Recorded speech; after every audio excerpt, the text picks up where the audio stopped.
What if I told you that the entire universe, everything from the biggest, most chaotic star down to the engine in your car, has to follow a really strict set of rules, a kind of cosmic rulebook that it can never, ever break? Well, it turns out it does. And today, we're going to take a look at those exact rules.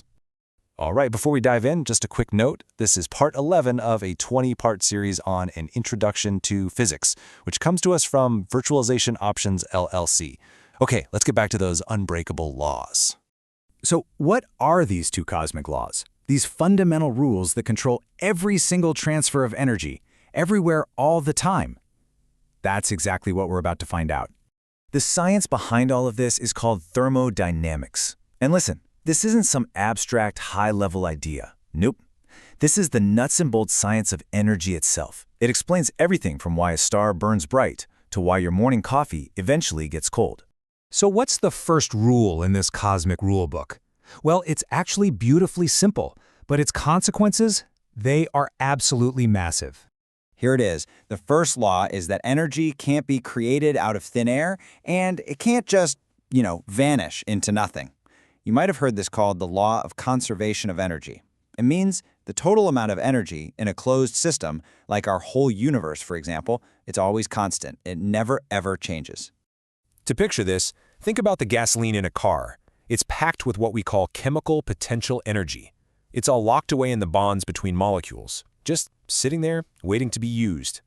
And here's the key part. When you burn that fuel, the energy isn't destroyed, not at all. It's just converted. It transforms into other forms, like the kinetic energy that actually moves the car, or the thermal energy that makes the engine super hot.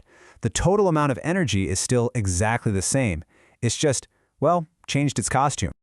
Okay, so if the first law is all about keeping track of the energy, the second law is about the direction everything is heading. And this one has some seriously mind-bending implications. To get this, we have to talk about a concept called entropy. Now, that might sound complicated, but it's really just a scientific way of measuring messiness or randomness. And what the second law tells us is that in any closed system, the total amount of this disorder can only go one way, up. Things naturally and inevitably move towards chaos. Let's make this super clear. A perfectly stacked deck of cards, that's a highly ordered, low-entropy system. You shuffle it, and boom, you've got a disordered, high-entropy system. Same with an ice cube. It has this neat, ordered crystalline structure, but as it melts, that structure breaks down into a messy, disordered puddle of water. Nature always moves from the stuff on the left to the stuff on the right, all by itself. Okay, so we've got these two big cosmic rules, but so what? Why are they so important?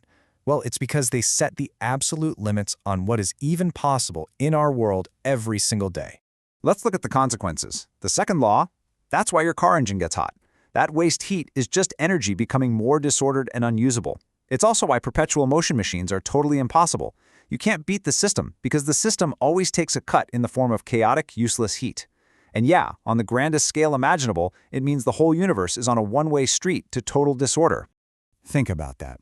The entire universe is on a one-way trip. It is steadily and unstoppably moving toward a state of maximum disorder. We're not just talking about melting ice cubes anymore. We're talking about the ultimate fate of literally everything that exists. And that leaves us with a pretty deep final question to chew on. If these unbreakable laws of thermodynamics say that increasing disorder, maximum entropy, is the final destination for the entire cosmos, what does that really mean for the future of, everything?